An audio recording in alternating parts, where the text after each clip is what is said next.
It's Elisa Kos bringing you Jits and Giggles podcast. Are you nervous? I'm always nervous. Do you want a drink? Like water? No, I think it's just my natural state of being. If I'm not nervous, then something's probably wrong. Then I'm sleeping, basically. Can you start dangling your feet? Like this? Yeah. Okay. This is more for you than me at this point. I like it. It is really a deep couch, though. All right. We're good.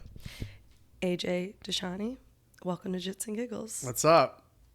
All right, we'll start with some easy stuff to warm you up. So I don't even know a lot about you. I know you got your black belt like 3-ish years ago. Yeah, December will actually be my first degree. So That's awesome. I'm Congrats. an old guy in the sport now. Who do you get it from? So my black belt is under Brad Court, which is Paramount Jiu-Jitsu in That's Downingtown, which is where we live, and then we're under the broader TAC team affiliation. Very cool. I forgot. Kat did tell me that. So how did you get started? When was your first introduction to jiu-jitsu? Do you remember?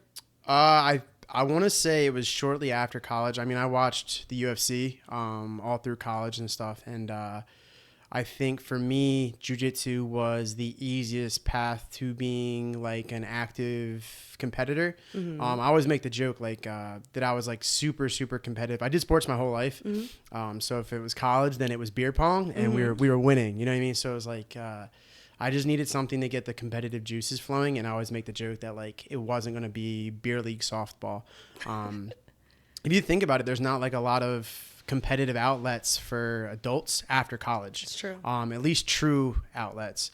So I don't really know how I stumbled into it. My best friend Andy, who was my roommate at the time, decided we would go check out Paramount. I think he was going to do Muay Thai, and I was going to do jiu-jitsu.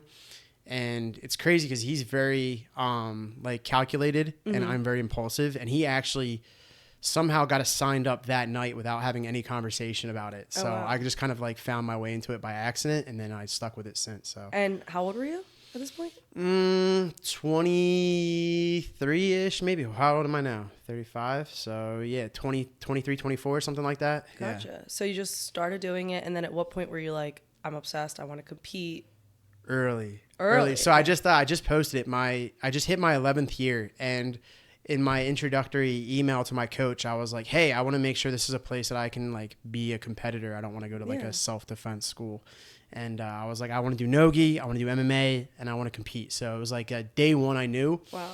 And then I think probably a couple stripes in the white belt, I was like, "Oh, this is the thing I'm gonna do." That's like amazing. I knew really early. I know a lot of people don't like have that experience, but I like, knew from day one going into it, and then it was just kind of more compounded by evidence as I was in a like white belt that this is what I wanted to do, and I was like half decent at it. Wow. But at this point, were you like, I just want to compete because I'm a competitive person, or were you in the mindset of like, this could be my career?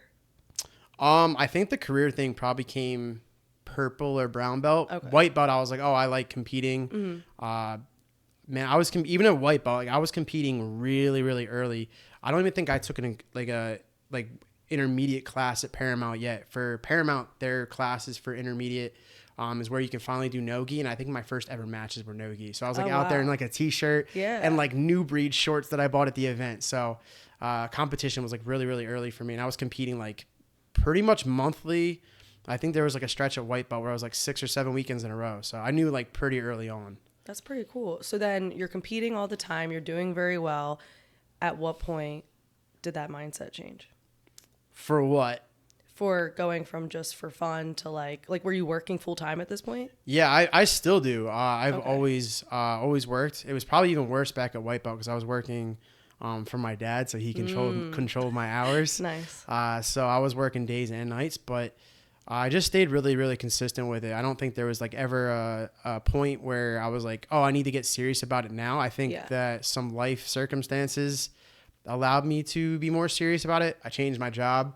I changed my girlfriend. That was a big one to get away from that. So I think just having the time allowed me to do it more so than anything. When I was first starting, I had a t-shirt line that was like fully fledged. Like we were in almost all 50 states. We were in a dozen plus countries. I didn't know that. Like Mac Miller was wearing our stuff. What? So we were like with a bunch of UFC guys, and it became something that we did for fun that was like ended up becoming more of a job. Yeah. And that took a lot of time. So that kind of fizzled out. Who was that with? So that was with my same buddy Andy, and then my college roommate Ryan. So it was the three of us. We were like printing out of a garage. Our apartment was like basically an office, a warehouse. Yeah, a warehouse, and we were stacked to the ceiling with T-shirts and inventory. So it became something that was like really, really fun, and then it got to be not so fun because it was like it was becoming too serious. So that ended up dissolving.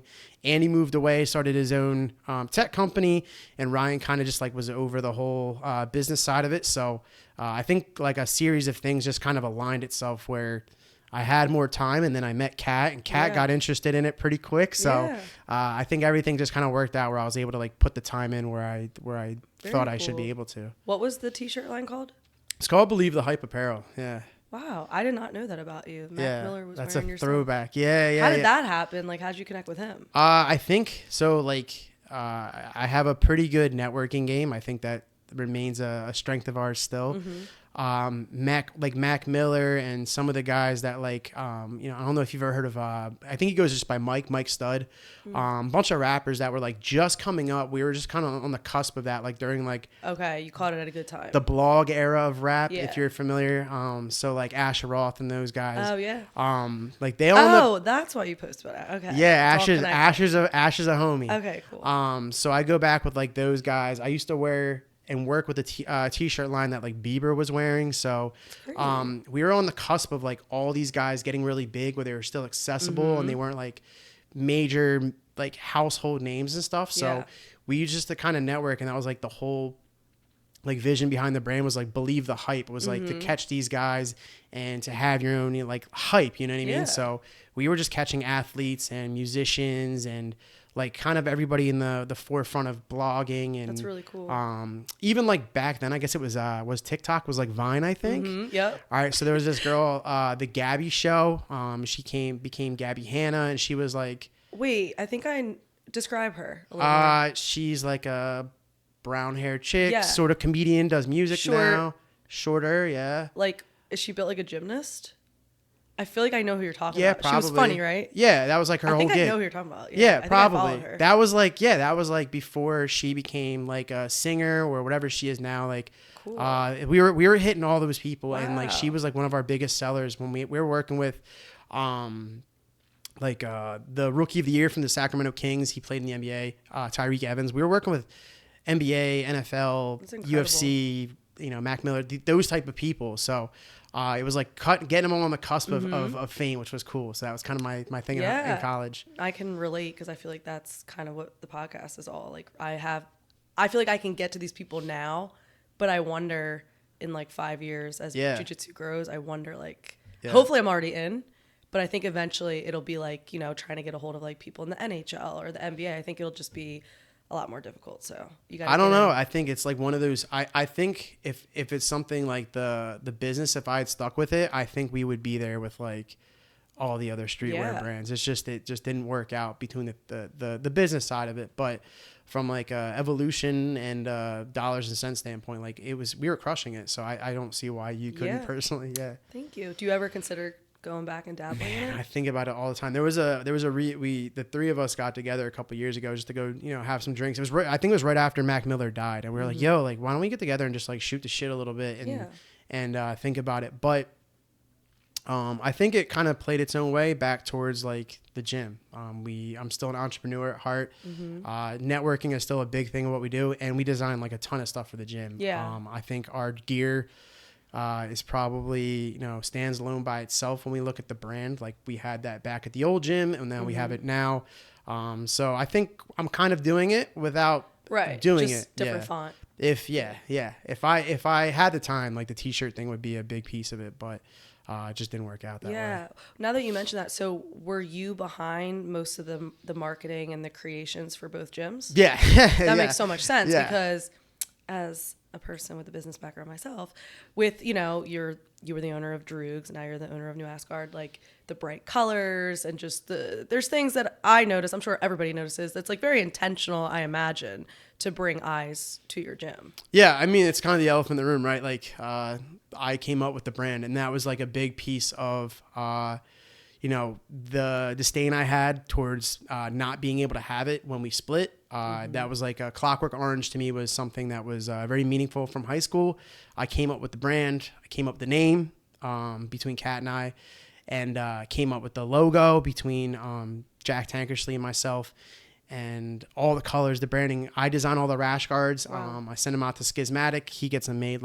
So yeah, it's been a completely, reinvention of that same idea and passion. But I'm the brand guy. I don't think anybody's surprised. That makes perfect sense. So maybe an obvious question, but what's one of your biggest takeaways from everything that went down with losing Droog, starting over? I think the biggest thing is you don't know what you don't know.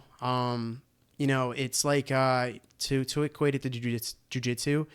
If you were a white belt and you rolled with a blue belt, you would probably think, man, and you had no understanding that there's belts above that. Mm-hmm. You'd be like, wow, this guy is so good. Mm-hmm. And that's kind of what happened. Like, we thought we knew who we were partnering with and the skill level and the work ethic, and we just didn't know. So I think the biggest takeaway is just sometimes things are better done with yourself or by yourself.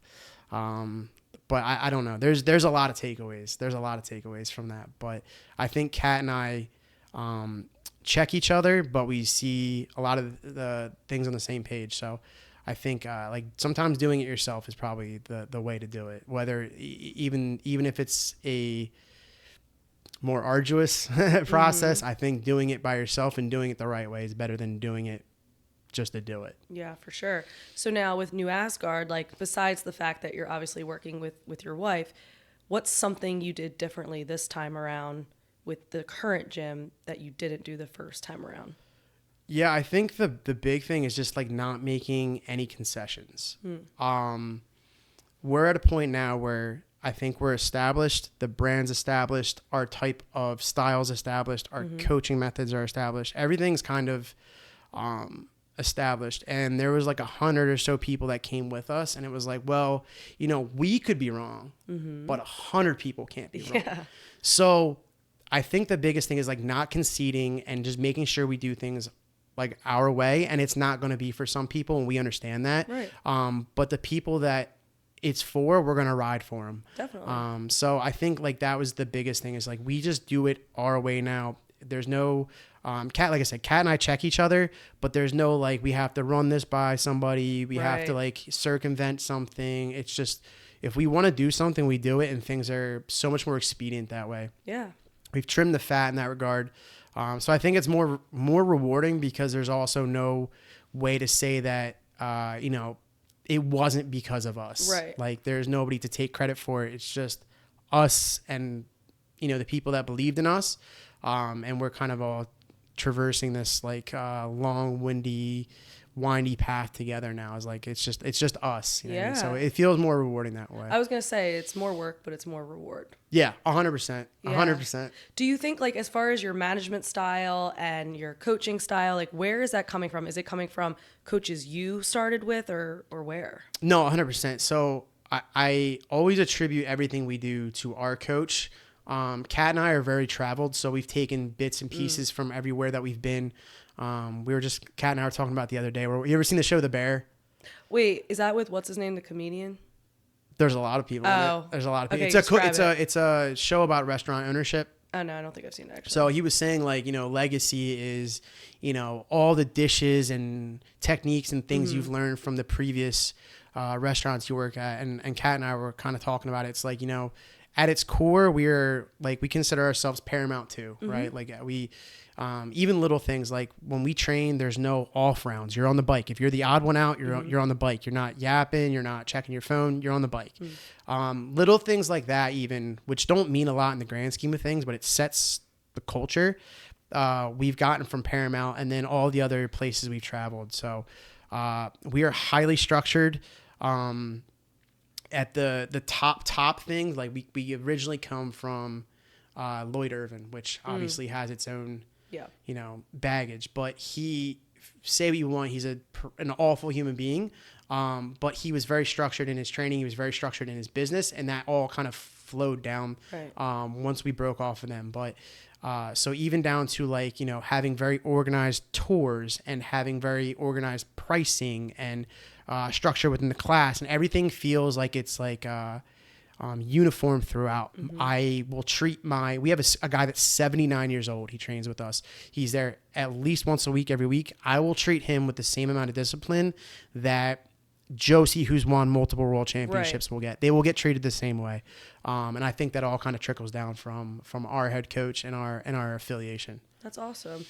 So as far as it being uniform, as far as you like treating everybody the same, what's the difficulties you find with trying to do that? Like, I imagine if you have competitors, which you do, and they're traveling and you want to be there to coach them, but then you have hobbyists that you want to be there on a Saturday for their class. How are you balancing and prioritizing? So that's the thing. Like we don't, I don't want to say we don't prioritize, because that would make it seem like we don't care, but there's just, nobody gets treated different. We're really lucky that, again, we brought a bunch of people with us and we believe in our coaches. So if we step away and they cover Saturday class, I expect the same level of instruction, the same level of detail, the same level of care, everything that, like, there shouldn't be a drop off. And that was originally the biggest thing, was just like kind of filling in what we call like the infrastructure, to be able to step away, but everybody gets treated the same. And I think because we do that, it makes it, I would say, easier. Like, kind of ask, like, if it's difficult, when someone comes into the gym, they don't get treated different because of their goals. And that's kind of like, we talk about like hot takes or whatever, but I think the thing is, like, when you come in, you don't know the difference. If you were to walk into a self-defense school, that would be all you know. If you didn't do your research, that's all you know, is this is jiu-jitsu, this self-defense stuff. When someone who's 79, or, you know, a soccer mom, mother 4, or a D1 wrestler from Penn State come in, they all take the same classes. They are treated the same way. And we have the same expectations of them from a discipline standpoint, from a attention standpoint, from an effort standpoint. Obviously, there's, like, you know, add-ons that come with competition, and that's why we have tiered training. But I think, like, again, we sell one thing, and I think it's easier to do that and not have to kind of tweak your pitch to everybody. You come in the New Asgard, you get one thing. It's New Asgard martial arts, and you know what you're getting. And I think, like, we have a reputation for that accordingly. And you mentioned tiered training, did you call it? Is that like beginner, or like, how does that so work? we have several different, even within our striking, but within our our jiu-jitsu, we have a ton of different levels. We have our fundamentals, we have all levels, we have an advanced, we have comp class, and we have specialty classes. We have wrestling and leg lock class. So I don't expect, you know, the comp class is the one where I was like, you know, if you're going to come in, don't have feelings. Like, that's the class where we're going to train hard. And it's not always like, you know, we're out for blood class. Sometimes we dial it back and we just talk about, like, you know, this is how we warm up. This is how we eat the day of. But everybody trains with everybody, and everybody trains hard. Like I said, there's no off rounds. I know, like, that might seem like, again, if you're not from that might seem daunting, but the same people that I talked about, the 79-year-old and the, you know, mother 4, when they come to the advanced class, they're doing the same shit we are, because they don't know better. But it's like, when you set the bar low, well, that's the expectation. So now every time you move the bar, it's hard. But we just set it high, and then everybody meets it. And then it really comes down to that. So we offer several levels of training. We have a recap class on Saturday. Essentially, it's called Drill and Theory, where we kind of go over the whys and the hows of everything. We troubleshoot anything people ran into the week. But the several levels of training make sure that everybody can be included. But as they bump up, they get treated the same. But like I said, they never question it, because they never knew different. Else. Yeah.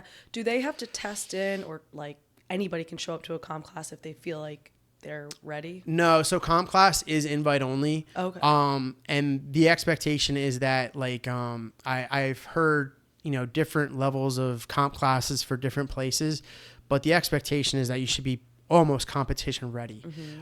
So we tell our people, like, I know we think you're ready to compete. I would like to see you in a month or two of comp classes before we send you out there. Or some people just want to come train hard and they don't want to compete, or they just want to learn the ins and outs of competition. They're all invited, but it's not something you can walk off the streets. Like, you've got to be pretty adept. Yeah. If that class doesn't typically have a lot of like, step-by-step instruction. So it's like, Glenn, go do your favorite takedown. You have to have one. Yeah. Or, Marie, go do your favorite sweep. Like, you have to have one. Yeah, if you're like, what's that? Yeah, you yeah. probably shouldn't be coming. Yeah, we had somebody from another school come in, and I was like, man, like, this probably isn't the class for you. If you want to come train hard, like, I get it, but you're not going to learn anything here. Yeah, sometimes we break stuff down, but the majority of it's like, we just got an MMA class that we're treating the same way. Like, you should almost be fight ready to take the class. I don't want to go in there and explain what a single leg looks like if we're doing MMA. So that's kind of the gist of it. But that class moves and varies in intensity, but the skill level is relatively high. Very cool. So now, as far as competition, I'm curious, how do you determine like who's going to go and help with the competitors? And really, this might be a hot take, but do you feel like as an owner and as a coach, you need to be there? Like, it's required of you to be there, or is it more of a privilege? No, it's 100%. Like, I think the dynamic and the paradigm should shift towards the owners and the coaches remembering this is a customer-based business and that they're the ones paying for for our help and our services. I think we have almost 300 matches on the year, and I think we've missed maybe a handful total. I don't care if it's an in-house tournament. We've had white belts do in-houses. They will get the same love, attention, and respect that are people doing Fury or Worlds or whatever. If somebody's traveling to do, an event in California, maybe we can't be there. Yeah. If we're taking a team, then we make it a priority to be there. But anything within a couple hours, we tell everybody like, yo, we'll probably be there. Kat and I will split duties if we have to both be there, or we both can be there. We have people cover our Saturdays. Saturday, luckily for us, is like one of our slower days. So that's like usually not too much of an issue. It's usually an issue getting like kids class. But as far as like telling people when they're ready, we get the ultimate say. Kat and I are very, very strict on that. And even some of we had a very, very competitive purple belt that was out for a while, and he came back, and he was like, at one point he was competing more than anybody on the team. And he was like, yo, I'm going to do this tournament. I'm like, no, you're not. Because ultimately they're representing us. Yeah. And, again, the same process for everybody. So if you're not there consistently, you're not training within your rule set, you're not doing the things in the room that lead you to competition, then you don't go out. So we take it very, very serious. And it's also like a safety thing. I've had a white belt that came from a Gracie self-defense school that was like, I want to compete. And I'm like, cool, no. Because you're not ready. And like, I don't want to, number one, I don't want to see you hurt. Number two, like, it could shape your, feelings towards jiu-jitsu forever if you go out and have a bad experience.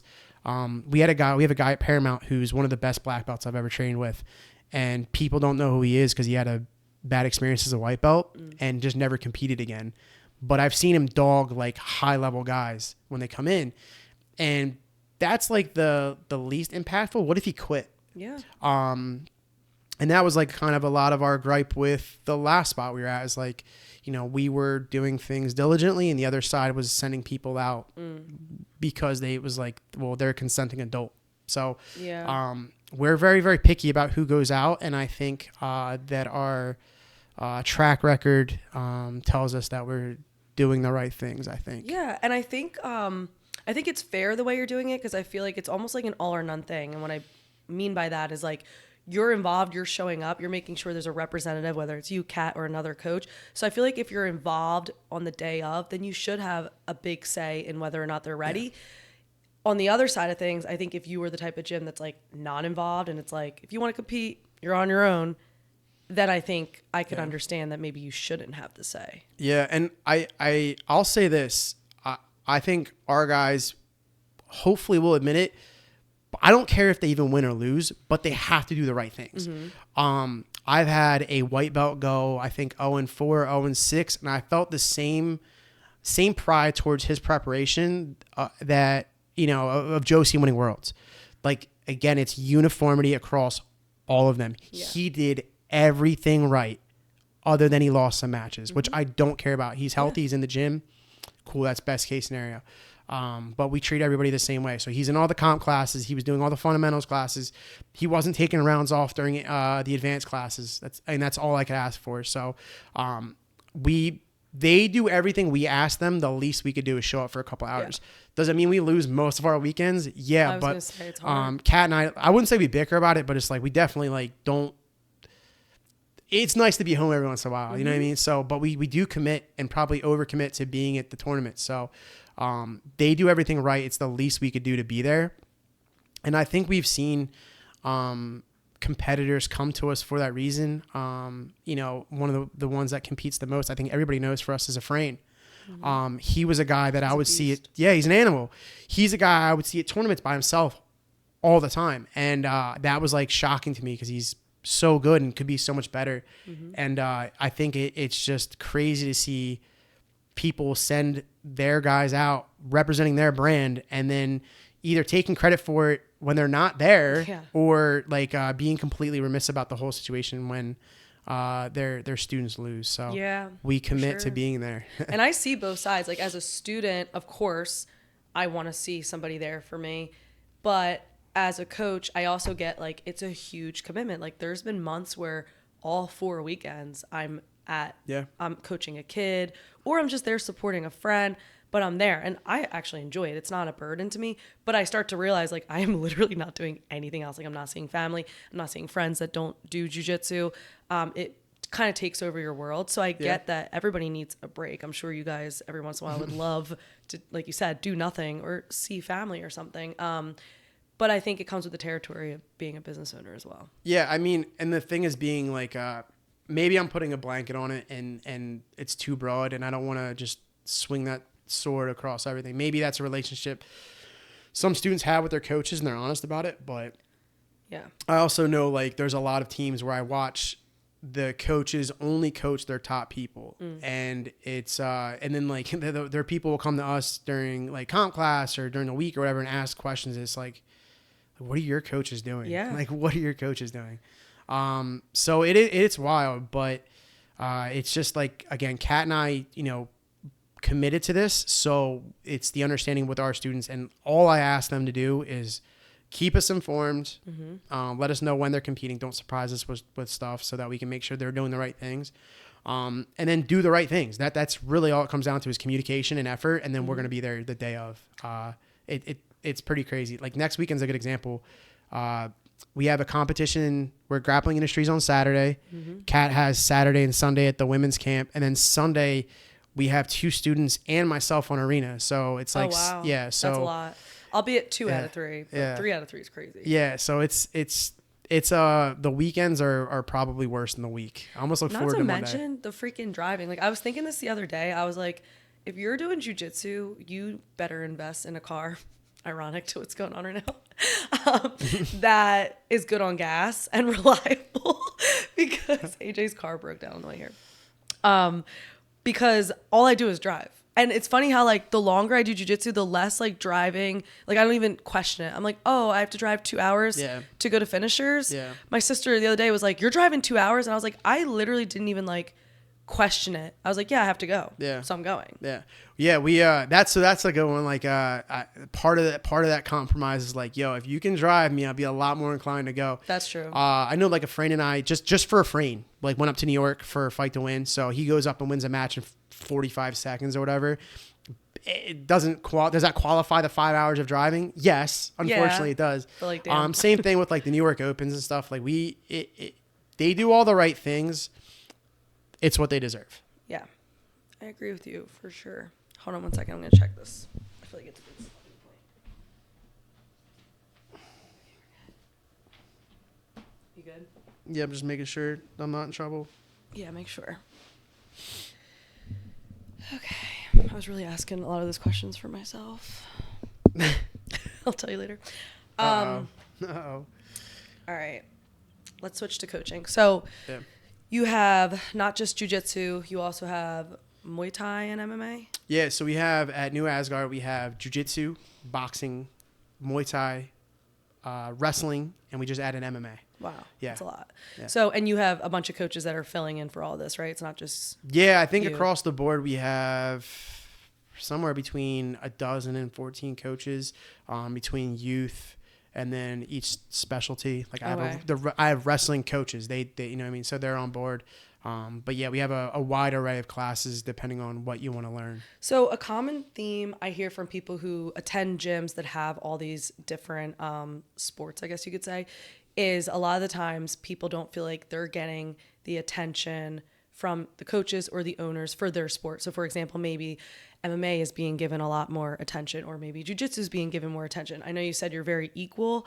How do you keep that equality and make every sport at your gym feel like they're getting what they deserve? Yeah, so one of the things that we're big on, obviously, again, is structure.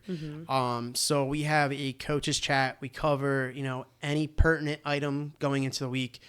We lesson plan each week together. So I'm making sure everybody is like on the same page. So that if you go into Muay Thai, for instance, like last week was being able to fight while backing up. They're all doing that.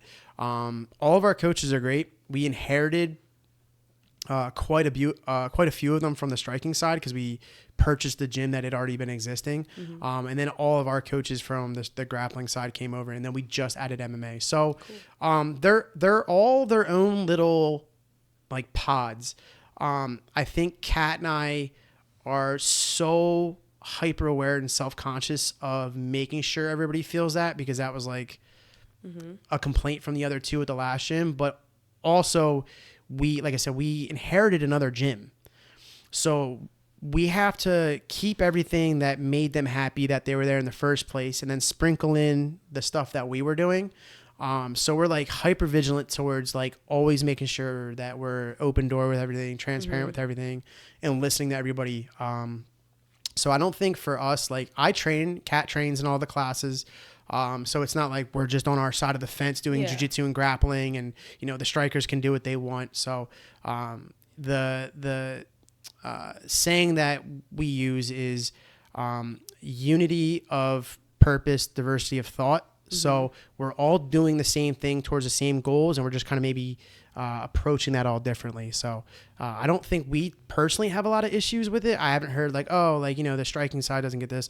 One of the first things we did was like, we came in, we're like, yo, you guys are getting all new equipment. And the jiu-jitsu guys were like, hold on, we'll get there. And then we get all new mats, and we have judo there as well. So we make sure we hear them out and everything. So I think we just try to like check in weekly really, and like as the owners. But we're also students too. So I like, as a student, I want to make sure I'm getting the same love as everybody else. Yeah. Do you feel like, it sounds like you have a pretty open dialogue with all of your members? Yeah. I mean, there's a weird line. Kat and I talk about like, we're younger, cooler owners still, right? Like we still hang out with them or whatever. Yeah. And there's like always a line we still have to draw between being like, we wear a lot of hats. I'm a student. I'm a instructor. I'm an owner. I'm a competitor. I'm a friend. I'm a training partner. So just trying to balance that out. Yeah, a little bit of everything. Trying to balance that out is tough, but we are extremely open with everybody. I think like, setting the culture, we're still technically within our first year. Like it's now. And I tell all the people like, every new student coming in is like, they're learning from you guys, not just technique wise, but like how you guys go about your class, how you guys go about treating each other. So we're like pretty open about all of that stuff. I think it's the only way to be, personally. So speaking of boundaries, how do you set boundaries? How do you and Kat set boundaries? Because like you said, you want to hang out with your students, you want to have good relationships with them, but we all know, we've all experienced, there has to be boundaries drawn, and not just because of weird stuff, but just because people start overstepping, or they feel like they have like more stock in the gym than they really do. So how do you deal with that? Yeah. Again, uniformity and structure is what it comes down to. I think like I'm a funny guy, right? Like I bullshit with everybody. I joke with everybody. But I know like when class starts that I command the room, and they are going to get the same treatment. Like there's a switch. If someone wants to call me crying about their girlfriend, yeah, sure. Like it's part of it. It's kind of what you sign up for outside of your paid hours. But the big thing is like we just try to treat everybody the same when it comes to what they're paying for. I think once that's established, the rest kind of sorts itself out. Yeah. I try to stay like out of stuff I don't need to be in completely, as long as it's not going to disrupt the gym. And otherwise it's just business as usual. I'm jaded in that, but like I don't really stress it too much. Like I think the friendship and stuff we add is on top of what we're offering. They're paying for high quality martial arts. Me and Kat, like, willing to be friends with them is like, you know, bonus to all that. Yeah. So. Yeah. I feel like you also might just have the right personality. I think I've talked to so many people about this, but it's like you need a certain level of emotional intelligence, I think, in order to be. I don't know if I have that. I was going to say, whoa, big compliment coming your way. But it's true. It's like you said, you wear a lot of hats. So it's like, yes, you're a coach, but you also have to have a lot of empathy. But you also have to be assertive when necessary. I just think you have to have all these certain hats in order to have a successful business. Yeah, I think, and maybe again, it's my experiences with my coach, but for me personally, like it took a while to crack him, and you know, the dynamic was a little different. Like I would never think to ask him like, oh, when am I getting my next belt? But I would expect my students to ask me that. But understand and appreciate the answer they're about to get. Yeah. Same thing, like if we're like bullshitting outside of class, I would expect that there's a certain level of respect that comes with being friends and coaches and everything. So it's a lot of hats, but I think it's just one of those things you can't really, other than being like disciplined and structured, you can't have like an answer for. Everything's like kind of variable. Yeah. So just kind of have to weight it the best we can. I mean, we ran into that at the last school a little bit, and I told Kat, like, you know, we can't go to everybody's barbecue realistically. We can't try to please anybody. And ultimately, like, I make fun of them for it, but like we're not selling friendship. Yeah. We're selling martial arts. So that's all on aside from like what we're doing. That stuff's nice, but like I rather focus on high quality martial arts. Yeah, no, you're definitely right. How do you feel about cross training? How traditional are you guys? I mean, our competition class is open to all schools and free for upper belts. So I know we kind of like were joking earlier about, you know, the Brazilian culture versus American culture, American jiu-jitsu, whatever. But I encourage it. I think Kat is damn near 100 classes or 100 schools on her list. I've got to be up there too. We cross train. Nothing's sacred in jiu-jitsu. Everything's online. So the feeling for me is I want our people to, and like the thing is like, and this is the benefit of having our own school versus sharing it with 2 other people, is like, if you don't like it, go.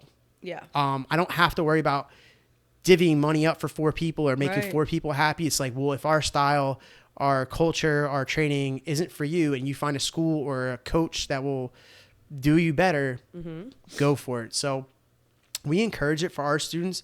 And we are very, very welcome for people to come to our school. We joke about it because there's some people from other schools that train with us so regularly that like we've asked our students before and they didn't know that they weren't our student. Right, you know what I mean? Right. So we have a dual membership program, which is like a discounted rate that we allow people to train with us without doing drop-ins essentially. Right. And like if we were at a tournament and they're there without their coach, you'll jump in. We jump in. Nice. And it's like kind of that.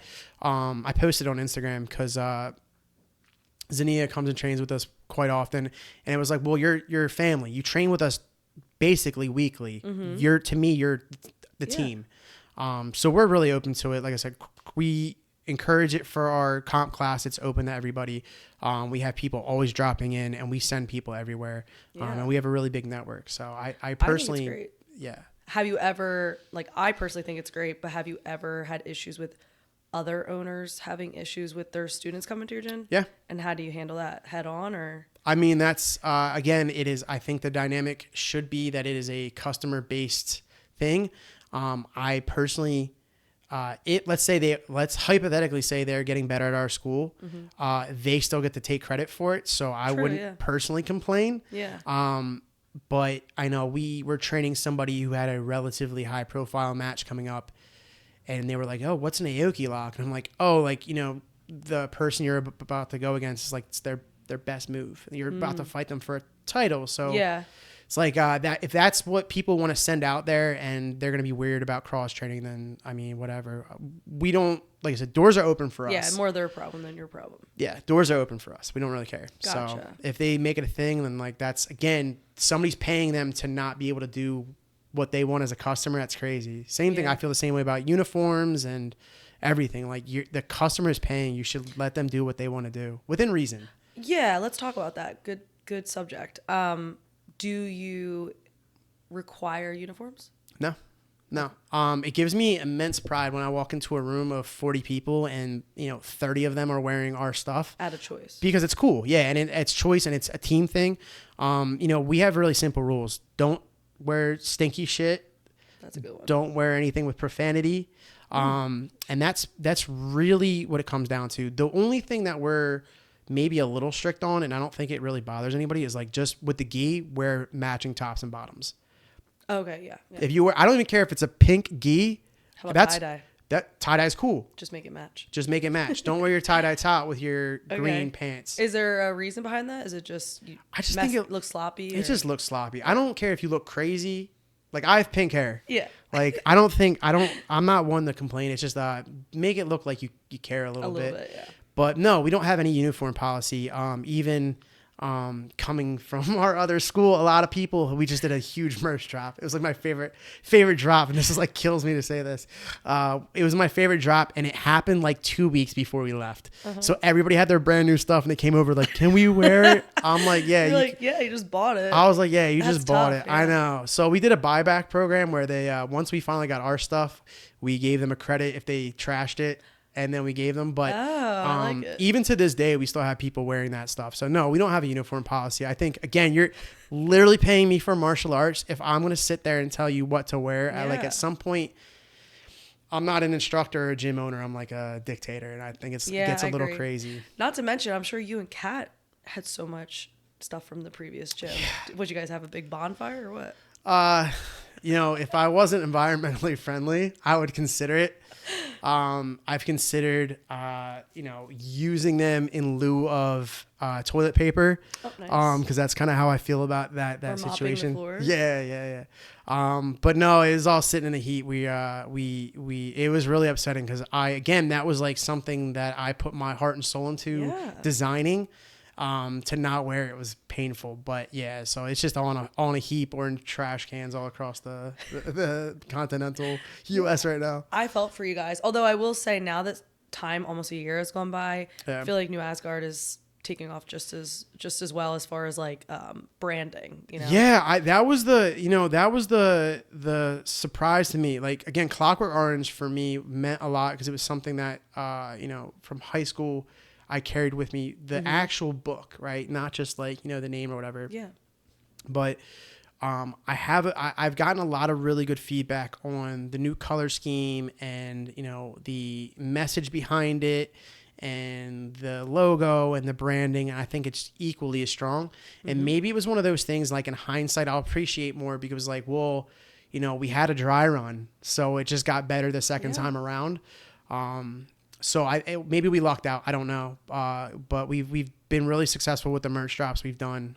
So I've been pretty happy with that. Yeah. Yeah. No, that's awesome. Yeah. I mean, you can't miss it. It's bright as hell. Yeah. Just like last time. Yeah. But yeah. I mean, even at Illuminati, we have your guys and girls come in sometimes, and it's funny because they're there because it's like 10 people are wearing yellow. Yeah. And like you said, it's like they're doing it by choice, which is really cool. Yeah. And you could just look and at a glance see that, that's your people, that's your community. So yeah, it was cool. I think at ADCC Open last weekend, we had 6 people wearing it, all of it, which was cool. Didn't ask them to do that. Even Kat, who, has her like sponsorship deals and stuff. She was like, you know what? For once, I just like want to wear like and represent the team. And I was like you're like, oh yeah, I was like, cool. I was like, awesome. Like, I obviously I work with Guy Dama too, and my return to competition, I was like, you know what? Like, F it. Like, I'm going pink hair. We just got the new pink stuff in. I'm going to go wear it. Cause it was like, I was just so proud to be the team, you know what I mean? Absolutely. So it does mean a lot when not only our team wears it, but like you were mentioning Illuminati, like I'll see the picture and like, I'm like, oh shit, yeah. that's Gio. Like I could tell that's Gio because it's so yellow. So no, that does mean a lot when anybody does it. Yeah. It's not to mention at competitions makes it so much easier to find your people. Yeah. It is so hard to find people. We had a running joke that like when we were back at the other place, I had like a little orange cap and everybody would be able to find me. But so I may have to get a yellow cap now. But it is easy. Like when we have 3 or 4 people going at the same time, I can just kind of like scan across and see. Yeah, no one else has it. The yellow popping out. I'm like, all right, cool. That's them. Very, very cool. Yeah. So speaking of competition, do you have anything coming up we should know about? Yeah, I have arena grappling next Sunday. So you're coaching and competing. Yeah. Oh, yeah. shoot. Not my favorite thing to do, No, but I hate that. yeah, but it's one of those things where it's necessary evil. Yeah. What else? And then after that, we'll figure it out. We just did, like I said, we just added the MMA class, and it's something I've wanted to do again and do it the right way. So that might be in the early spring, but nice. I don't know. I battle between wanting to retire, and I don't even know if retire is worth like saying the word like I'm retiring because I don't think I'm like a high level guy, but I just hate competing so much. Really? You genuinely hate it. So why do you do it? I guess it's kind of like, I would say probably 2-pronged. Number one, I think leading from the front is an important thing. As much as I can, we should. The other thing is like, I don't think I'm like really, really good. And I think from teaching, I've gotten so much better from training in a high, like the room that we have now has gotten so much better. So I'm learning at an accelerated rate. Like, I didn't know how much I didn't know about wrestling. So like, I was talking to my wrestling coaches. I'm like, oh my God, like I know this next match, like this guy's going to pull guard. I'm not going to get to wrestle at all. Like I almost have to compete again to like go do my new stuff. Right. So I think part of it's just like being able to continue to learn, collect data, say like, oh, look, this working. I just showed this to you guys last week. So I think it's really those two things, like leading from the front and just constantly like innovating and reinventing myself. But I genuinely do not like competing. And why don't you like it? Is it the anxiety of it or what? Yeah, I am an extremely anxious person with like literally everything. I do not like competing, and maybe that's like a good thing in itself because I tell people, they're like, well, I'm nervous. I'm like, all right, well, I've done this like 300 times. I'm nervous. Yeah, that's helpful. Like it doesn't change for some people, and it also doesn't affect anything. Like, my losses and wins have not changed depending on how I felt going into it, if I was nervous or not. But I think there's just an anxiety that comes with it that I don't like. I think I hold high standards for myself, and then if I were to lose or win in a way that to me was unsavory or unfulfilling, I think that it's almost like a loss as well. So I think that it's just not something I've enjoyed. I like being competitive, but I can't honestly say 11 years later that I like competing anymore. Yeah, and I think like the worst part I'm realizing is like no matter how good or bad you do, it's like your identity is based on like your last competition. It's like it never ends. Like you could kick ass, but then if you don't compete for a while, I don't know, it feels like you have to keep proving yourself and proving yourself and proving yourself. I'm trying to get out of that. I just did it to myself. Like I know this match coming up, like I'm not going to wrestle the way I want to be able to show. So it's also like, well, I got to go do it again now. Right. Or like, sick. I hold our guys to high standards, and sometimes it's not about winning or losing for any of us. I have 2 D1 wrestlers. There was a tournament where I made them go out and only pull guard. They weren't allowed to wrestle at all, and the goal wasn't to win. It was to develop skill. And I talk about it to this day, but one of them, Jacob's in the finals, and he's down 2-0. He'd easily wrestled the shit out of this guy, and he decides to sit. He lost the match by 2. And it meant more to me that he followed through the plan than won. And I feel like I have to hold myself to the same standards, like go out and try to do either new stuff or whatever. And sometimes winning doesn't feel as good as all. That same guy, Jacob, had a tournament not too long ago at Grappling Industries. He's like, I'm going to go send it. Played super conservative. And he and I have the dynamic where I can do this. I ripped him like pretty bad. I was like, bro, is that anything we just fucking talked about? Yeah. That was not like you won, but like, did that feel good? Didn't feel good for me. Like, and we both agreed. And then like he went out and the last tournament, I think he subbed his way back through the consolation bracket. And I was like, man, like I knew you could do this. So it's like, take the wins and losses away from it. Sometimes just the process isn't always as fulfilling as like it's hard to do it that way because of your ego. It's like if you could learn so much more by doing something that's not your bread and butter, but your ego doesn't always allow it. Like I know for myself, it's like, I know that I will have way more fun if I do A, but I'll end up just doing B because I would rather just have the win. And that's not a good way of looking at it. And it seems like an excuse too, because like, and I've been on both sides of it. It's like, well, if you go out and try the new stuff and you get it armbarred, is like, well, that guy gets to go home and say won. Everybody looks at you like you suck, and they don't know that you were trying your C game. Yeah. And it's like, so there's a little PC that wants to like, just like go back to, default mode and win. So I really try to like, I spent my entire last match like giving the guy my leg because I wanted to hit this very specific counter sequence. And I was like, you know what? I might get my leg blown apart by a guy that probably wouldn't beat me with a baseball bat on my best day. But like, I need to go in and try to do this because I told everybody I did. And I posted on my story the night before on my like close friend story, which is our team. I said, I'm going to do X, Y, Z. And if I don't, it's a failure. So how'd it go? I hit something new. So I was really happy, but I didn't hit the sequence I wanted, but it's a 2-person game. So he wasn't giving me what I needed, but I didn't go out. There was a moment where I was like on a guillotine and I'm like, oh my God, if I do this, how many times have I hit this button before? Right. It's like, and then I was on an inside heel hook from 50-50. So and I'm you gave like, it up. Yeah. Wow. Yeah. There's a moment you can see in the match. Like I posted it exactly on my story. I was like, if I hit another inside heel hook from 50-50, like I'll just quit. And I'm on it and you see my hands be like, whoop. I'm like, all right, cool. That's not doing that. That's a risky game you're playing. Yeah, but it's a promise. Like I made that contract to myself and my team and posted it. And it was like, you guys all have to hold me accountable because there's 160 of you guys that saw what I just said. And if I don't do it, then how am I going to tell you guys to do it? Wow. So that is really cool. But you ended up winning that match? Yeah. Very, very cool. I hit something new. That was the biggest thing. Winning, that was a match. No disrespect, I should have won. So it was like, all right, let's try to hit something new and get back into the flow of competition since it's been some time. But like you said, that's a great way to lead from the front. And had you lost, it still would have been a good representation of like, it's okay. Like my ego's not hurt. My ego would have been crushed. You could have pretended. Yeah, there's no logic there. Like but well. Competition aside, I feel like people are even afraid to try new stuff in the gym for the same reasons. Like you'll see people just hitting their bread and butter every day. I've definitely done this for periods of time. And it's because it's like they would rather just keep submitting people than try something new, like you just said, because the other person doesn't know. So it's like, God forbid we give up position. Yeah. It's ridiculous. We have a good example is like we have a really promising young blue belt.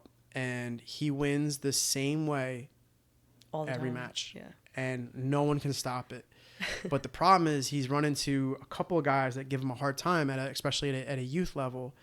And I took him aside the other day, and I'm not going to name him, but I said, do you see all the medals up there? I said, not a single one of those has come from the training room. Mm-hmm. I said, so you have to be willing to lose in here to win out there because eventually everybody catches up, and then they hit a huge leap and they surpass you, and you've only ever had bread and butter, and that doesn't always work. And like we are all constant. I make the wrestlers guard pool. I had a kid that just took third at the Open, and he wrestled the piss out of everybody. He is now on guard pool ban. He's not allowed to wrestle at all. He's only guard pool in the room. Kat went out and wrestled at ADCC. She's wrestling more in the room. So it's the culture. Like I expect them to lose in the room and win in competition. Yeah. And there's classes again that scale so that you can feel comfortable doing that. I don't come in fundamentals and work my A game. It's not ADCC finals. I go in and work, see how deep a blue belt can get an arm bar on me before I tap or escape. Right. So, I tell them, and that's cool. They all have goals, and especially the competitors. Like I tell them, like you're going to do this week, and that's how they get better. And maybe I think the blue belt that I said that to, maybe it was really hard to hear that at first, but it was like I think he understands where it's coming from. Oh yeah. And I think if he takes that advice, he's going to get better for it. Definitely. The worst thing you could do is be like a one-trick pony. I think I'm still very early in my career, but I think even myself, I've gotten really good at certain things, but I realize the farther I get in my career, one, people learn what you're good at, right? And they're going to avoid that. They're not going to give you their leg or arm or whatever it is. But you have to be versatile. Like you have to be the higher you get in competition. And we mentioned this like off camera, but I was saying like the level of jiu-jitsu is so low. And I think that's like universal across the board. And it's partially because it's a new sport, but it's partially because people accept it. Mm-hmm. Like, look at pans, for example. There was Brandon Reed was one of them, and I forget who the other black belt was.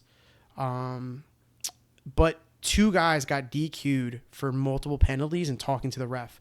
Like, this is at the highest level this is happening. They don't understand the rules. Mm-hmm. And you just see it across the board. Like, the level is so low. And you just get false flags, like beating people who aren't like, you're winning the blue belt divisions because they suck. Mm-hmm. Like, and you're just better than them. Mm-hmm. And it's hard to tell somebody that. Like my thing at blue belt and purple belt was like baseball bat choke. Mm-hmm. And my coach was like, hey, like, cool, but name somebody at a black belt level winning worlds who's hitting that. And I couldn't. Mm-hmm. And I never baseball bat choked anybody again. So it's just like we try to, take the data and look at the top guys, see what they're doing.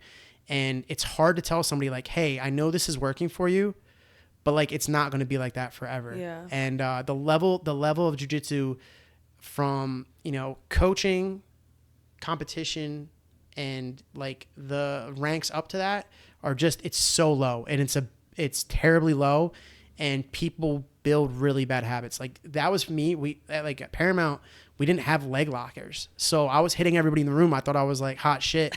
And then I'm getting my leg blown apart by Damian Anderson. You know what I mean? Like in a match, it's like, wow, like I thought I was good, but I'm not. So is the problem, you think, from the coaches trickling down?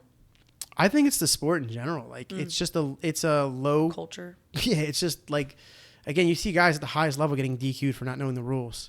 Like, there's still, I'm 11 years in, I'm still going to gyms and they're doing 15-minute warm-ups of jumping jacks, push-ups, sit-ups. Like, oh, do you have a hot take on that? Are you an anti-warm-up guy? Yeah, I mean, I love it. They pay me to do jiu-jitsu, not to do push-ups, but that hopefully shouldn't be a hot take, but there's a lot of people that will probably be really upset because they have to figure out how to teach people for a full hour now. But the standard is just so low. It is so low across the sport. And, there's some things that I do that are probably fit in there as well, but you just see it across the board. Like the sport is young and it's extremely immature. Yeah. All right. Well, we're already on our hot takes. So what else you got for me? Pull out your notebook. You want to pull out the notebook? Which ones should I offend everybody with? That's the big one. Rattle them off. I think the big one, like that I said, is, the jiu-jitsu is watered down. I mean, again, people don't know what they don't know. And, imagine like a Mika Galvao doesn't have a family lineage and he walks into a self-defense school. Mm-hmm. That's all he'll ever be. Right. Right. Like self-defense. I know like I'm stealing Danny's whole bit, but self-defense jiu-jitsu is fake. He's gonna love this because he got some dude. He got vilified, but he's right. Like sport people vilified him, but self-defense jiu-jitsu is bullshit. The fact that people are still doing warm-ups is insane to me. The people at the highest level are getting DQ'd because they don't know the rules and then act like they didn't know the rules and then blame people when it's in the rule book. Jackson had great points about how jiu-jitsu will never grow because you have people making like sexual harassment jokes on the biggest platform. Like the whole sport is so bad, like across the sport. And it's a shame because nobody's holding anybody accountable. And I think that even goes back, we could just keep rewinding the whole podcast. Uniforms being a part of it because they're not being customer based, they're being franchise based or business based. Paying for promotions. It's just like the fact that some people even get the belts they get is insane. Mm-hmm. I've been sent a infamous purple belt belt ceremony where he's giving out blue belts to people and congratulating his white belt on teaching leg lock class. The sport, but the thing is, like, they're the same people I'm competing with for dollars. Yes. Like, so it's just. So don't complain. Yeah. No, but like the thing is, like, if you don't do your research and you walk in and you think like, oh, this building is beautiful and their website's great, I'm going to give my money to these people. No, you're so right. Like, honestly, and coming from like a similar but different viewpoint, I guess, is like that happened to me, but I ended up, what am I trying to say? Like, I ended up falling into like the right box, but again, I wouldn't have known. Yeah. Like, I just joined jiu-jitsu, didn't know shit. Had no idea that like my gym was affiliated with Web, which was affiliated with Illuminati. It's all I know. I'm like, this is jiu-jitsu. Not until I started cross training, I'm like, oh. I mean, it's not here's everywhere. Like, again, the fact that Lloyd Irvin has women training there. Yes. And dude, they're gonna send their little goons to my DMs or whatever. But like, there's no research being done anywhere, or people prioritize winning or shiny buildings over skill or safety or I mean, there's a school that just broke up because of the school not being sanitary, sanitary. It's just the level is so low. Yes. The barrier to entry is so low. And maybe that's just the jiu-jitsu culture thing, which, like I mentioned, I think like we don't even say Brazilian anywhere on our website. We fancy ourselves as an American jiu-jitsu school. But even from like a culture standpoint, like there's just, the sport is so, I'm pessimistic, but the sport's just so immature and dirty sometimes. And it's kind of like appalling as someone who's really involved in it to like everybody lets everything slide. Yeah. No, I mean, I think you're making a good point. And then even like Rob McDojo Ingram, you know, he was telling, I mean, so many stories about, you know, sexual assault and this and that. And similar to what you were saying, people just don't care. It's like, oh, well, they're a great athlete. We're going to keep going to the school. We're going to keep sending our kids. We're going to keep sending our women. It's just like, it gets just kind of brushed under the rug and nobody really does anything about it. It's crazy. It's all like so wild to me, because on the other side of it is, if you just block that out, like these people are learning to fight. You're right. The wrong if this people was like, well, you know, our badminton coach is a piece of shit. Like, all right, but like the other side of where we were was a 3-16 fight team. Yes. It's like you're paying for your students to go learn from someone who can't even show them the right things. Like, so if we can't even get that right, like what is going, like where is the sport headed? I think Jackson and Danny were right. Like it is, you know, Jackson nailed it on that. The sport will not head in the right way. From a entertainment standpoint, we can't unify rule sets. The presentation's like disrespectful. And then Danny's right. Like it's the sport's watered down. And the fact that like sport competition or sport jiu-jitsu has a bad name is crazy.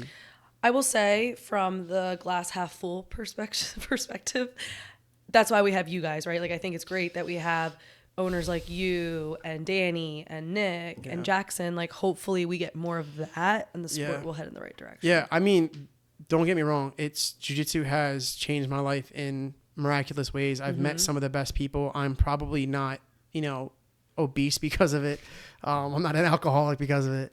Whatever. But yeah, I think as a overarching thing, it is hard as someone who is trying to do the right things. It's hard to watch the lowest common denominator sometimes, you know, proliferate a little bit and grow and have a broader audience. Do you think it's a jiu-jitsu thing, or do you think we're seeing this throughout competition sports in general? You know, I wish I had an answer, but I really don't watch much sports. I think from the conversations I've had, at the very least, I think wrestling is for sure corrupt in a lot of ways. Oh, yeah. I would agree. Yeah. So I'm sure it's unfortunately, a lot of competition sports. I feel bad, and that's like a really interesting dynamic. I've said dynamic like a million times, but that's kind of where we're at. I'm going to make a clip of just you saying it. I'm going to foot sweep you after the podcast.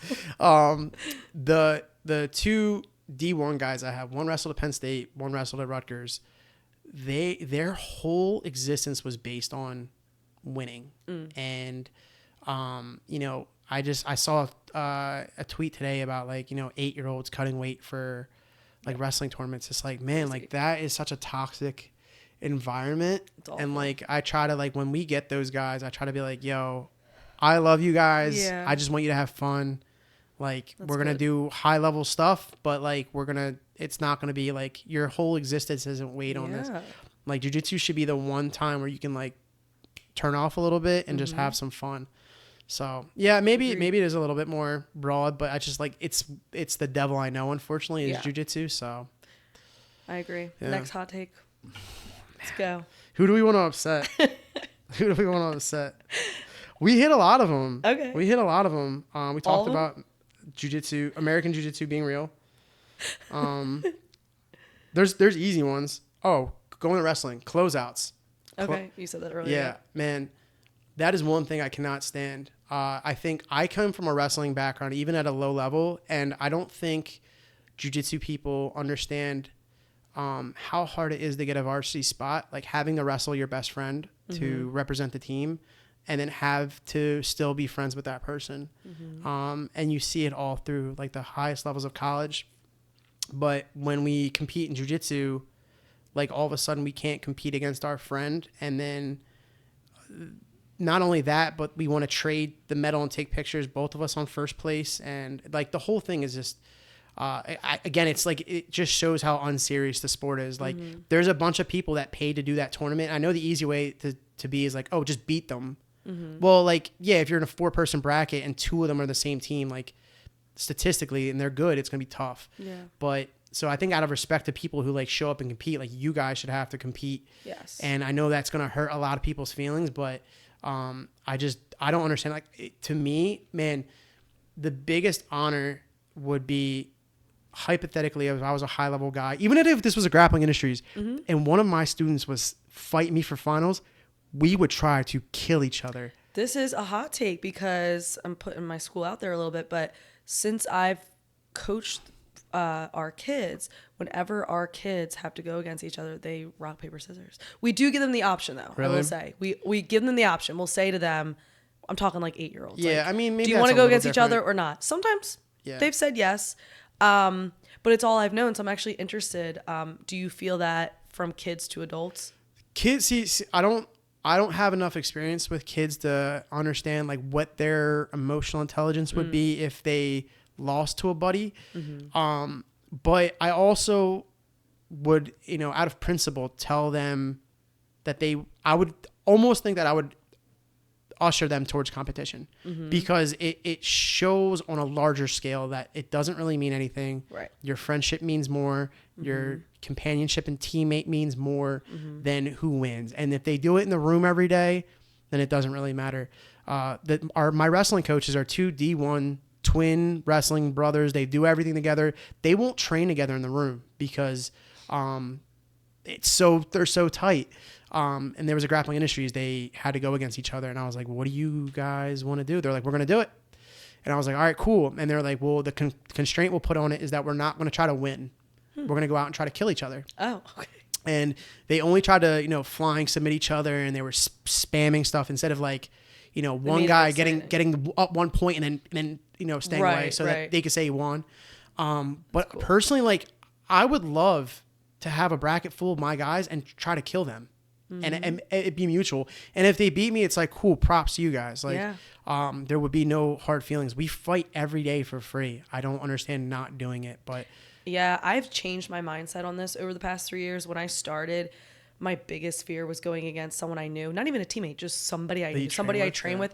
It was like a torturing feeling to me. It was like, I felt like I had no choice but to hold back. Yeah. I've completely changed my mindset, and I had to because I cross-train so much. Everybody's my friend. I would literally have nobody to compete against. Yeah, like, it's a small sport. Especially for women. Like, I know every single woman in my weight class. If I don't know you personally, I know who you are. I know what your strengths and weaknesses are. You have to get over it. I think it's just like a respect thing. Like, we both made it here. Let's scrap. Yes. Like, I don't know. I'm going to go to work on Monday. Yes. Like, we're going to show up and train again on comp class on Sunday, hopefully. So it's like, whatever. I don't know. Look at me and Abby for Fury. Like, we literally like set that match up between us. Yeah. Like, we were like, we probably won't get an opportunity at this level. Let's just have fun. And you guys will probably run it back across. Yeah. We've already gone against each other twice. Well, I did tell her, I was like, can we just be like training partners now? Like, we've gone against each other on 2 different stages. We make great training partners. I don't get a lot of people that are like anywhere near my size or my belt rank. So I was like, let's just have fun. But yeah, neither of us had hard feelings. Like, it was just fun. I mean, like, it goes back to, like, even, like, the Danaher guys. Like, one of the original breakups was the fact that, like, John Calistine was, you know, taking a weight class from someone they felt should have had it. And, like, it's like, man, you guys don't understand wrestle-offs. Right. Like that there is a hierarchy to that. Like, you know, the ADCC limits how many people you can even put in from a team. So I just think, like, we should take some of that stuff from that and just, like, have a little bit of a spine and be like, yo, we're gonna train again. It's not the end of the world. I agree. But that, or at least compromise and, like, let one person be first. Is that difficult? Yeah. The whole let's trade medals and take pictures while third place to stands there, like, that's right, a lot. These guys. That sucks. But I actually wasn't, like, super aware of that till you told me before we started recording. Oh, I wasn't so like petty. privy to that. I looked that stuff up when I know there's, like, a lot of people that are, like, habitual, like, I'm gonna take this medal picture, or, like, hanging it over the shoulder, but, like, you were the only person in the bracket. Oh, that, yeah. So I'll have people tell me about it because I don't know. Yeah. I'm still a baby blue belt, and I'll just be like, oh, I saw so and so one. They're like, it was default. Yeah. I'm like, oh, Yeah. I would have never known. I'm a big numbers guy. Yeah. Like, even the last ADCC, I was like, all right, let's see, like, the teams in front of us, like, what were their records? Like, we went, I think, 21-6 as a team, 18-6 with just the adults, and then there was, like, teams above us that were, like, they had, like, devastatingly losing records. I'm like, well, if you guys want the default medals and to say you were whatever place, you could have it. Like, I don't know if that's a hot take, but, like, dude, keep your medals. I'd rather have a winning team. Yeah. And, like, do good jiu-jitsu. I agree. I don't know. Who else are we offending? Anything left? Or Dude, I can offend all day. Did you get through Do it? you have several hours? We talked about American Jiu-Jitsu, right? Mat enforcers. I think that. Ooh, okay. Has anybody brought that up? No. I mean, only in the sense, like, we've talked about it being a thing, but I don't think there was a hot take. I think it's so bad, and we had a problem with this at the last school, and unfortunately, we didn't know about it because it was, like, not our doing. But if I heard we had a mat enforcer, they would either have a very serious problem with Kat or myself, or they would be gone. So you're anti-mat enforcer. 100%. Okay. Because in its core, like, you come up and you beat the shit out of me, and now somebody else has to go beat the shit out of you. What are you going to do the next round? Beat the shit out of someone. It just becomes cyclical. Like, the people that do that stuff, like, you got to understand, the people that are going to hurt a female or a white belt or whatever either don't know better or they don't care. In which case, if you just go beat the hell out of them, neither of those changes, and they just take it out on the next person. Actually, I had Maggie on, and she brought this up. Not the mat enforcer, but she brought up how basically, like, people, like men hurting women, it's like most of the time you should be giving them the benefit of the doubt. And a lot of times in our sport, we, like, hate on those people and like try to get someone else to, like, F them up. Yeah. And that was the first time I actually thought about it that way. I was like, that's a good point. Like, most of the time it's not intentional. It's out of ignorance. And if it is intentional, then beating them up for 5 minutes doesn't change what's going to happen, because that same person is going to go find the next lowest link and beat the crap out of them, probably twice as bad, because now they're holding resentment.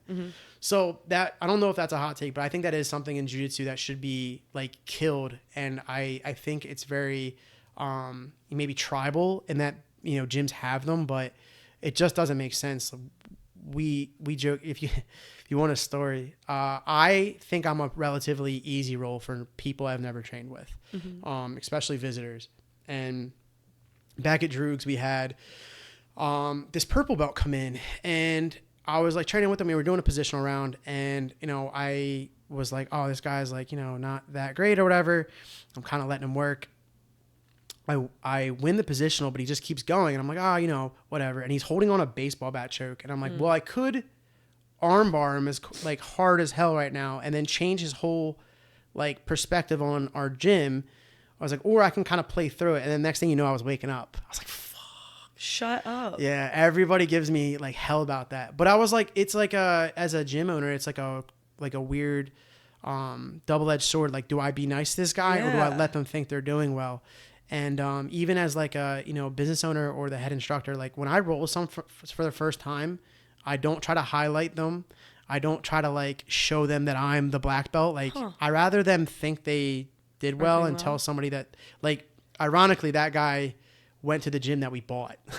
He's not there now, but he told everybody, he's like, yeah, I killed that instructor. Well, that was going to be my comment to you, is, like, I see why you're doing it, because you're trying not to be a dick. Yeah. But then I was going to say, is that the reaction where now they're like, why would I come here? I'm so elite. Yeah, it's not my it's whatever. It's not my self-worth. But yeah, it was like at the time, especially because I think we were a new school. I'm like, oh, well, like, dude, a purple belt? Like, we get a new purple belt? Like, I got to show him a good time. I got to be a good role. Like, if I just like dog walk him, he's going to think I'm an ass. Like, I'm trying to hold court or something.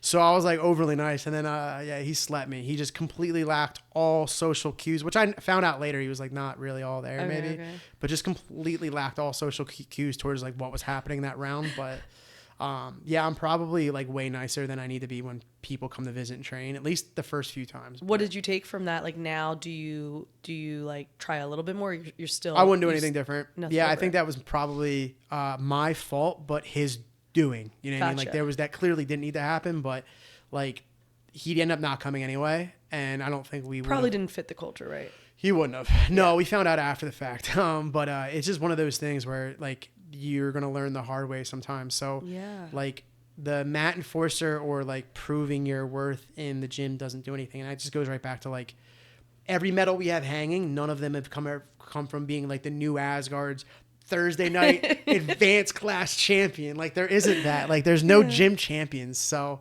I expect our students within the next 6 months to a year, like that I'm not winning any rounds. And that's probably how it should be, between their skill, their age, the fact that everything it took me 11 years to learn, they're learning in 3. Oh my God. Yeah. So there's no pride in me, like trying to show anything off. So without having a mat enforcer or anything similar to it, how do you deal with those situations? Like I'm sure over the years it's come up. Like if you have a guy come in and he's rolling terribly with a girl or a small guy, are you personally having a verbal conversation? How do you handle it? Yeah.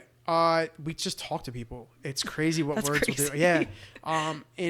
We had that same, it's just like, it all goes back to, we had the same issue at the other place where like we had to be like, yo, like when people come in, they don't know what they're doing. We have to talk to them. Sometimes I don't think people understand there's a delineation to make between being a coach and being an instructor. Mm-hmm. And some people need a coach. Mm-hmm. Maybe this will be Afrain's first time hearing this, but Afrain didn't have a great rep coming to us. But he's also a kid. Yeah. He was a 16 or 17-year-old squirrely kid full of piss and vinegar. And he had a rep for being crazy in the room. And we've had several people. And it was like, maybe they just needed a coach. Maybe they just needed somebody to be like, hey, this is how we do things. Mm-hmm. And we haven't had a problem. Afrain's one of my best students. And I don't just mean from competition. I mean, he's our biggest cheerleader. He's the first to repost anything when somebody else's team, like the teammate does something. He's the loudest on the sideline. But we have several people like that have come to us where it's just like they probably just needed a coach. And I think that should be like the overarching thing is like if you have someone who needs to be mat enforced, they probably just need to be talked to. And if talking's not going to do it, get them out. Yeah. I will say a big common theme I've noticed across the board in jiu-jitsu is a lack of communication, and people try to give a message subliminally. The mat enforcer is the perfect example. Instead of just saying, hey, you're using 100% strength or you're being a dick, whether it's intentional or not, they try to teach you that lesson subliminally, but it like always misses the mark. Yeah. We tell everybody should be able to train with everybody. Yes. Unless there's like, an outlying like religious purpose or something. Like everybody trains with everybody. That 79-year-old trains with Josie. Josie trains with the girl that's on her first day. I can train with the super heavyweights. Like that should be across the board. Mm-hmm. And that just comes from culture and from being transparent. Like if you expect things to work themselves out, they don't. Right. That is so true. We're just like super, super aggressive with, I think, vocalizing that.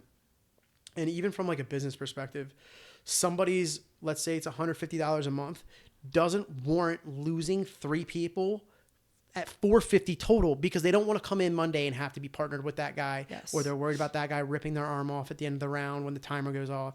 So it's just like, it's better letting people go or just like sending them away. Yes. As a whole. And that again, like it's a customer based business and maybe it seems like you're losing one, but like if it's affecting more, then it's probably worth it. If I found out, I use Josie because I think she's like our biggest name competitor. If I found Josie was coming in with staff constantly or she was hurting people or whatever, I would be like, hey, love you. kick rocks. Yeah. Or change, right? But like sometimes that pattern doesn't. So I personally don't feel like I have anybody in the room where I'm like, yeah, I got to watch this guy every single time. Yeah. We have a bunch of misfits that we brought in that were like, their coach did this about them, or the rumor was this about them or whatever. And it was like, yeah, they've been nothing but perfect. What can communication do? Wow. It's that simple. It's that simple sometimes. You mentioned earlier, kind of in a joking way, but like just coming in and being like sanitary and clean. Have you ever had any issues with like people smelling or sanitary, or like you just mentioned with the example, like with staff, where you had to have really hard conversations as a owner or a coach? I wouldn't say there's any hard conversations. I think there is an unfortunate like side of doing business, and I think all of that stuff comes with doing it. You are sweating. You are cross training. You are with a million different people. Some people are super prone to things. You also deal with every single day. If people won't even look up what their coach has done 20 years ago, you think they know what staff is. Mm-hmm. So when they come in with a spider bite, yeah, we joke about it, but like maybe they don't know. So it's something like we have to constantly educate people about and send emails and like talk to people. But I don't think we've ever had a problem where it was like, oh, like we got to deal with this. We mop after all of our classes. We clean up. We just bought one of those big mat scrubbers. So, I think Jackson kind of harped on that as well, but it's a big, big piece of it. So I don't think we have a hard time, but we treat it like anything else. Like your effort towards being a clean gym should be as equal as being, selling your merch or winning matches or, having a full schedule. Why is the spider bite like the actual thing? Like you're saying that kidding, but like that's literally what people say. Like I've heard it so many times. So in fairness, I think it's because number one, for me personally, I know someone that happened to. It was a spider bite. They were like camping and there was like a brown recluse or something, and their skin started to like rot away. But I think the other thing is like again, if you don't know, like dude, from anything else, like if I came in and said like, oh, we're doing an omoplata today, and you've never taken class, you'd be like, what the fuck is that? Yeah. So if I'm like, oh, well, that's a staph infection, you'd be like, what is that? Like it's like we treat it like it's a normal thing, but it's not. No. Like people don't. I wouldn't have known about it. Mm-hmm. But I've literally called people out that I know and been like, that is green and clearly infected, and they're like, oh no, it's a spider bite. Like always. I guess it's just like I can see your bone. Like it's like, bro, no, it's oozing from your face. Yeah. So it's just funny because people like genuinely always say spider bite. But again, it's the culture, because there's a lot of places that openly accept that. Yes. And really slap a bandage on it. Yeah, I've heard horror stories of like, oh, I'm not gonna name names. I almost did. Such and such, like we just tape it, we train. It's like, well, or I got a match coming up. It's like, well, is it risk like being off for a month or potentially like killing your teammate? Literally. Probably not. So I think it's just like, again, the lowest common denominator. If people don't care about their teammates enough to like do that stuff. And again, like it's a casualty of doing business. Like staph does happen. Mm-hmm. Ringworm does happen. Mm-hmm. Like you're dealing with hundreds of people. Oh my God, yeah. Cross exposure. I think Kat got the first time, and I think only time Kat got ringworm was from LA Fitness. Like she wasn't even doing jiu-jitsu yet. So it's like, who's to say somebody's not going there and then coming to it's like you just deal with it as you go, but like there are standards You're gonna get a message from LA Fitness, a cease and desist. I got it, whatever, dude. Add it to the list of people who want me to shut up. But no, it's just like a casualty of doing business, and you treat everything with the same seriousness as anything else in a business. I agree. You deal with it as you go. You set parameters. Like we just sent an email out the other day because the school that we came from, nobody used boxing shoes. The school we have now, it's a little bit more traditional boxing, so people use boxing shoes. But we had a sign on the bathroom door that said, do not come in without shoes. And people thought that boxing shoes would qualify. So that was like, again, it's just an education process.